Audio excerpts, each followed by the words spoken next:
Yeah, Pete Carroll. Yeah, I don't know who Pete Carroll is. coached the Seahawks. Probably still. He coached USC for their best year. Oh, yes. I do know who Pete Carroll is, yep. Yeah. Well, what's up, guys? It's been a while. We're going to start getting back into doing just daily or weekly videos here. I'm sitting here with Chris. He is one of our tobacconists here in training. And what are you smoking, Chris? I got the Padron 1964. Have you liked it? Yeah, this thing is amazing. It's a wonderful cigar. Was it box press? What kind was it? Yeah, it's box pressed. Yeah.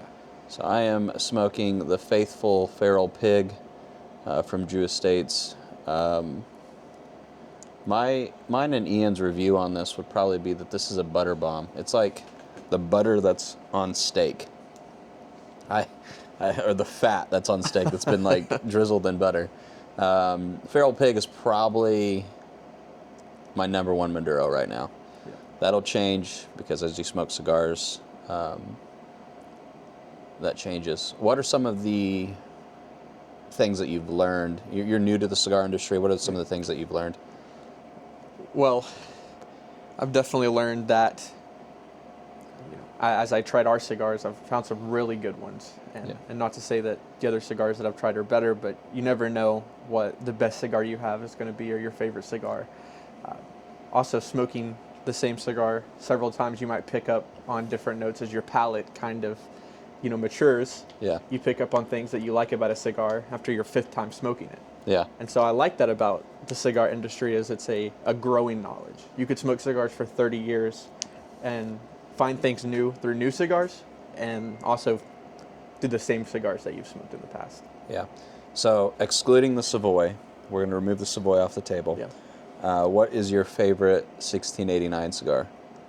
And it can be some of our unbanded that aren't on the market yet. Yeah. Oh, man, that's rough. We have a lot of really good cigars. I've only had this one once, but the London or the Habano Gordo The that we Habano have, Gordo, yeah. that one is really nice. I wouldn't say it's my favorite. It's hard to beat the Westminster, Connecticut. Yeah. The Westminster Maduro as well. And I'm also a huge fan of the London Habano. I really enjoy that cigar. The Toro? The Toro, Yeah, the London yeah. Habano Toro. Yeah. That one is really, really nice. Yeah. But I'm a huge Connecticut guy, so if I had to pick my favorite, the one that I would smoke on the daily would be the Westminster, Connecticut. Yeah, that's a good morning cigar. That's probably that's probably why we're out of stock because Ian smokes them all. That's me, actually. Well, we have some new things coming out. You see it sit next to me. I have our new cigar box. We've sent out a couple of these to you all. And we're excited to get into cigar lounges and getting into the retail space instead of just the e-commerce space. What's your favorite cut on your cigar? Probably the punch cut. Punch cut? I like it. It's My man. Yeah. I'm a huge punch cut guy. I also like the straight cut, although I didn't use straight cut for probably 2 or 3 months because the first time I ever straight cut a cigar, I cut it too low, and my cigar just unraveled, and I was like, straight cuts suck. Yeah. But I just didn't know what I was doing. User error. Yeah. So can you explain to maybe some people who are new to the cigar industry or smoking cigars in general, when you use a straight cut, is there any indication on the cigar where you can see where not to cut on it? Yeah. So there's actually, you can see a little line around the top of the cigar. It's faint, but it's very clear you can see it. If you cut below that line, your cigar is going to destroy itself. It will unravel. Yeah. And you can cut it however many times you want above that line. Yeah. Nothing's going to happen. So. Yeah, so typically a premium cigar has 2 to 3 caps. Most of our cigars have 2 to 3 caps, and so if you cut past the cap line, what Chris is saying is your cigar will just fall apart, and then you're just sitting there like licking it. Stay together, stay together. And especially if you buy like a $30 stick and you're like, oops, I'm gonna actually sit here and try to reconstruct this thing. Yeah. But well, I'm thoroughly enjoying this Liga, the Feral Pig. This is my 3rd time smoking it. We were in DC. Well, you weren't. I was a couple weeks ago, and one of the guys from the Bronx in New York was like, "Oh, you have to get a feral pig," and he was talking up Drew Estates and Liga, and he actually knows the guys who are pretty big in Swisser. So we started talking about flavor profile. I gave him our Westminster Maduro, and he said, "Oh wow, this reminds me of Liga Privada really well." And so I think Drew Estates, just because they're such a big box brand now, they do get some hate because they're not boutique, or they're not like that, we would say, boutique cigar company anymore. But they put out some of the most premium sticks, especially anything that's Nicaraguan from those guys is just phenomenal. And so the 1964, you have your phone on? Oh, well, you don't. Grab the iPad and then look up the 1964 a little bit, and just, let's see, I gotta get the camera. I moved it.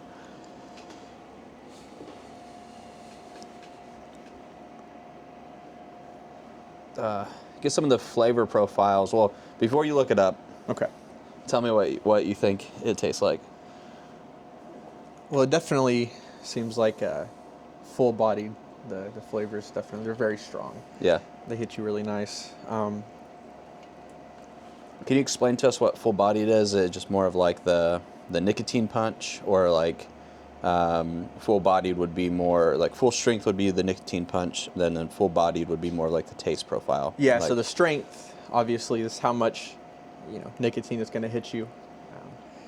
Full-bodied, medium-bodied, light-bodied, yeah, that is just kind of how much the flavor profile is going to hit you when you hit the cigar.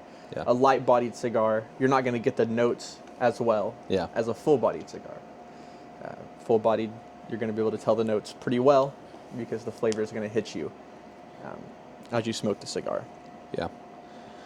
So with the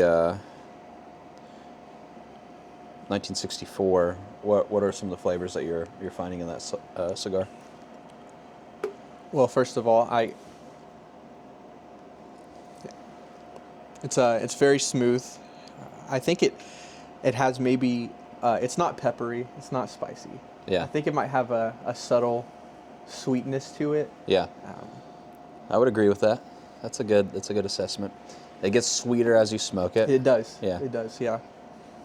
When you first light up, it's like almost an almond joy. I think that's how I would describe a little bit of it.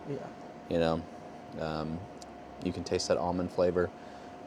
When the feral pig,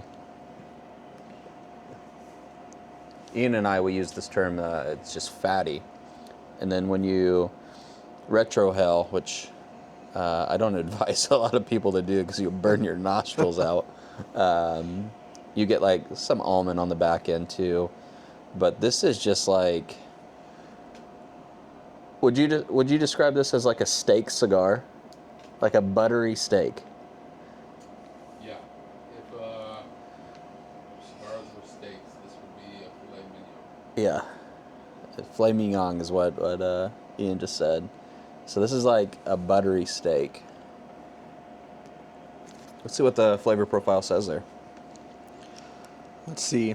It says creating a smooth and complex flavor. Says that it's sun-grown natural Maduro wrapper. I think the only thing is flavor profile just says smooth and complex flavor, but it doesn't go into the details. That doesn't go into the details. Throw it into Chat GPT. That's just good. put in Chat GPT and see.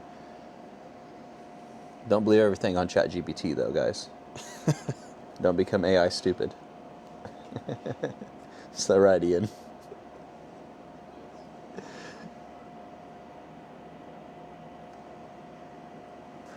We have, and in the coming weeks, we have a Sumatra, a Cameroon, some more Connecticut's. We have a Maduro that we've been working on. It's a Gordo. It's different than the London. I'm very interested in bringing that to market. So we have a lot of new cigars coming out 2025. All right, what does the internet say? So it kind of goes through. There's three as you smoke the cigar. So the initial flavor is earthy, a little bit of cedar. Okay, I can see that. The middle flavor, it goes into maybe some coffee, some spice, slight spice, which I think I got a little note of a slight spice, which was really nice. Yeah. Sometimes people say it's cinnamon. Like Cinnamon, tasting. yeah, that makes sense. Yeah, if somebody says it's a cinnamon cigar, I'm pretty much like, I don't know about that. Yeah. You know, I still haven't got cinnamon on it any of the cigars I've ever smoked. All right, and then the last one, the nutty flavors, almonds, Yeah. and then a sweetness to it. Yeah. I was seeing, I was like, what the heck? Why are there people running out there like that? Oh yeah. Yeah, the almond, I got the almond on light up. So I guess they're saying the final third is where they were getting almond. Yeah, I did get some earthy tones at the beginning. Yeah. As my palate kind of increases and matures, I'll be able to get those notes a little better. But yeah, I think I did get some earthy, and I'm definitely getting some sweetness now and maybe a little bit of spice. Yeah, and some of the stuff, like over the next couple years, you're going to be heading up more of like our managing side of cigar lounges, things of that nature. And so I'm going to put you on the spot. I'm a customer. I come in and I say, I want something that is unique, that I can't find in many cigar lounges, a very unique tobacco. Would we have something to offer a customer? Well, I think we definitely have unique cigars. Yeah. That you're not going to be able to find anywhere else. One thing about us is we have our own blends that are sent to us. We're tested out before we put those on the shelf. Yeah. Make sure that we have blends that are good, that we enjoy, that we think our customers would enjoy. Yeah. So I think a lot of our cigars are unique. But if I was to point out to somebody a unique cigar, I would probably go with the Savoy, maybe the Westminster Maduro. Yeah. Those were really, really nice cigars. I also think we have a really nice budget Maduro. And I would point that out to anybody. I would say that this budget Maduro can compete with cigars that are not factory smokes. Yeah. Our budget cigars aren't factory smokes, they're long fillers. Yeah, they're long filler. Yeah. What about in the Patriarch lineup? Want a unique cigar, something that I'm not going to be able to smoke anywhere else besides from the Patriarch line. Well, the Patriarchs, we have a Sumatra, we have some Cameroons, Yeah. and we have a Maduro. I think the Cameroons are kind of a unique flavor. Yeah. An African wrapper. They're very unique. Yeah. But if you like the unique flavor of a Cameroon, then you'll really like that cigar. Yeah, Cameroons, they grow on you. At first, Ian, did you like Cameroons at first? No. Yeah, I think that's everybody's response is like, you don't like Cameroons at first, but the Patriarch, they blended really well. And you have, sometimes like a bad Cameroon's like a dirt bomb in your mouth. Yeah.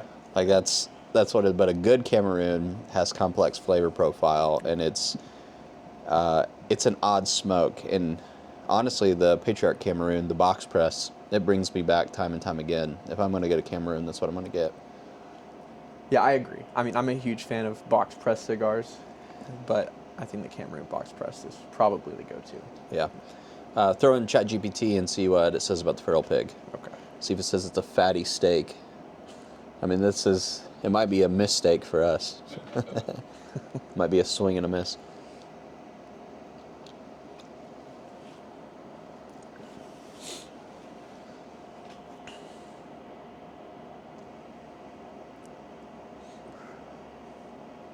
Okay, it's a fuller-bodied smoke.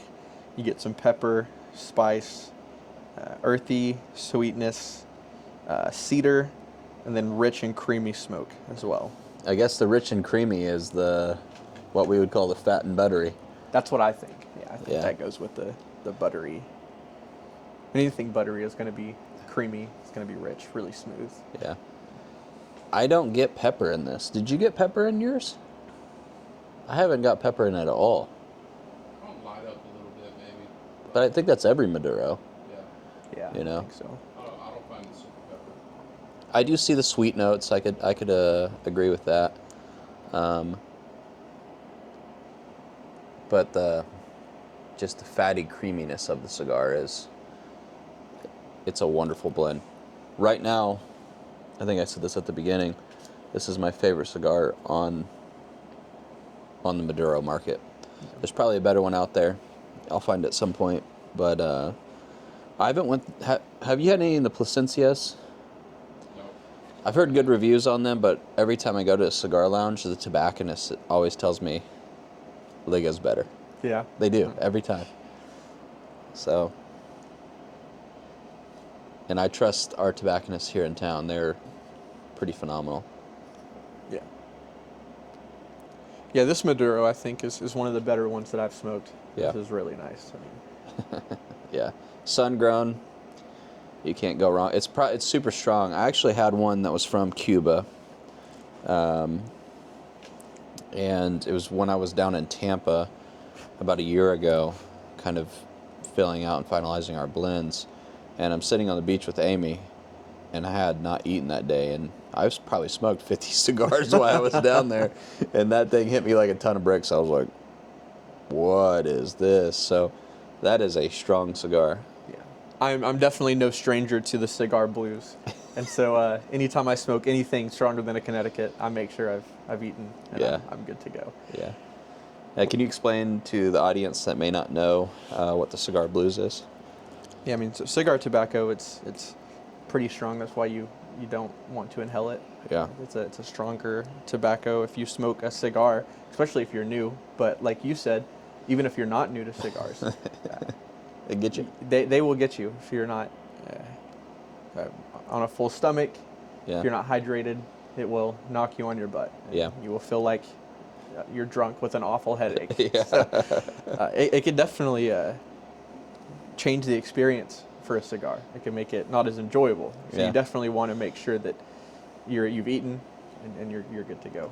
Yeah, and so people with the lower body mass are more susceptible to, it's actually nicotine poisoning. That's what the cigar blues is. Okay.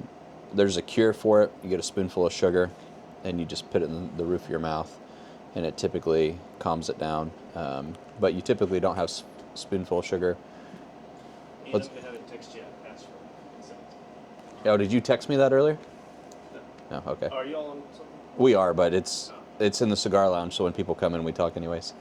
So our pastor Tyler is back there taking a test for CBTS.